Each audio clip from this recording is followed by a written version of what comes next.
Надвор од нашите надлежности се организиравме да го исчистиме аеродром, чистиме насекаде од Долно Лисиче до Мичурин. Благодарност до општините Илинден, Зелениково и Сопиште, како и многуте општествено одговорни компании кои помагаат во целиот процес. Ке издржиме уште 10 дена. Аеродром ќе го исчистиме, изјави денеска Дејан Митевски, актуелен ВД градоначалник на општината и кандидат за градоначалник на ВМРО ДПМН, кој влезе во вториот круг на локалните избори.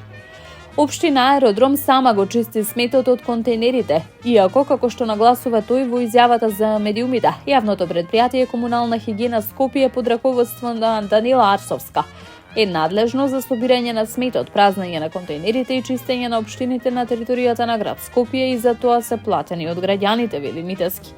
Во изминатиот период или повеќе од 10 дена не се празнат контейнерите на територија на општина Аеродром, не се подигнува отпадот од домаќинствата во Лисича. Како општина поднесовме кривична пријава до Основното јавно обвинителство Скопје, како и до Министерството за внатрешни работи. Одговорноста има име и презиме и мора да се детектира, вели Митевски. Од страна на комунални инспектори на општината ги казнивме 2 пати по 80.000 евра, но кај нив не владее здравиот разум, истакнува тој. Јавното предпријатие Комунална хигиена Скопје неколку денови не го собира сметот од скопските контейнери, па дел од општините во Скопје се само организираат за собирање на ѓубрето, а постапка покрена и јавното обвинителство. Градоначалникот на општина Центар Горан Герасимовски изврши увид во градежните активности во спортската сала Работнички, придружуван од Атлетската федерација на Македонија, Велосипедската федерација, Училишниот спортски сојуз, Шаховската, одбојкарската, карате, џудо и кајак федерациите, како и од Работнички и ОК Работнички. Поставен е централен семафор, целосно се завршени осветлувањето и озвучувањето во салата. Се комплетираат трибините и сите приоди се изведени. Тоалетите се целосно опремени, се прават подготовки за поставување подно грејење, а инсталациите и горниот простор наменет за федерациите се финализираат, информираат од општината. По 50 години Работнички добива нов лик и нови услови за спортски активности. Согласно ФИБА стандардите, федерациите конечно ќе добијат современи услови за работа, а нашите кошаркари место за тренинги и надпревари, вели Герасимовски. Кандидатот за градоначалник на град Скопје од редовите на ВМРО ДПМН Урце Ѓоргиевски денеска информираше дека одржале конструктивна, координативна средба со советничкото мнозинство во град Скопје предводено од носителот Даме Димитровски.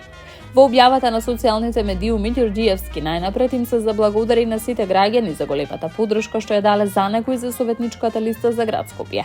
Посочи дека на средбата разговарале за првите нивни чекори по преземањето на функцијата градоначалник, како и за најгорливите прашања што ќе бидат нивен фокус до крајот на годината. Првиот ребаланс на буџетот ќе биде насочен кон враќање на функционалноста на градот, кон капитални инвестиции, подобра инфраструктура, чиста животна средина и поддршка на јавните предпријатија кои се во сериозен колапс, вели Ѓоргиевски. На Скопје и на неговите граѓани има потребна стабилност и систематско решение на наталожените проблеми, а не експерименти, туку план, одговорност и работа. Советот ќе биде двигател на тие промени насочен кон интересот на граѓаните. Ние сме силен синџир и секоја алка е важна. Секоја алка активна во мисијата за подобро Скопје, истакна Ѓоргиевски. Тој вели дека вратата за соработка со сите советници останува отворена, затоа што веруваат дека вистинскиот напредок се постигнува само со обединета енергија и искрена посветеност.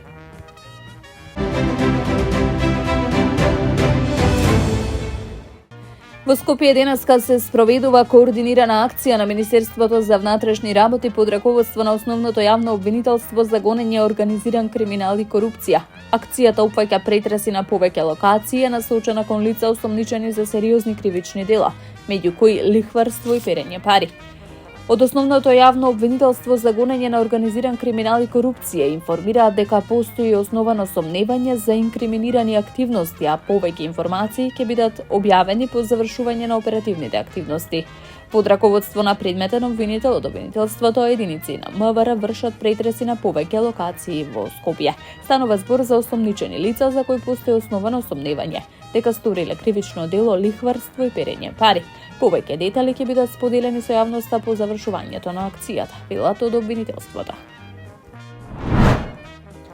Јавното сообраќајно предпријатие Скопје ги известува своите патници дека по повод државниот празник 23 октомври, денот на македонската револуционерна борба, јавниот превоз ќе сообраќа понеделен во узен ред. Дежурни ќе бидат билетарницата и центарот за персонализација на транспортен центар, која ќе работи од 8 до 14 часот.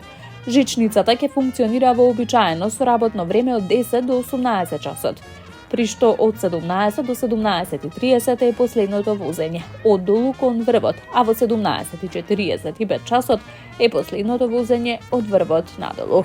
Таму е Скопје, град мој убав лише, што ми расте сни.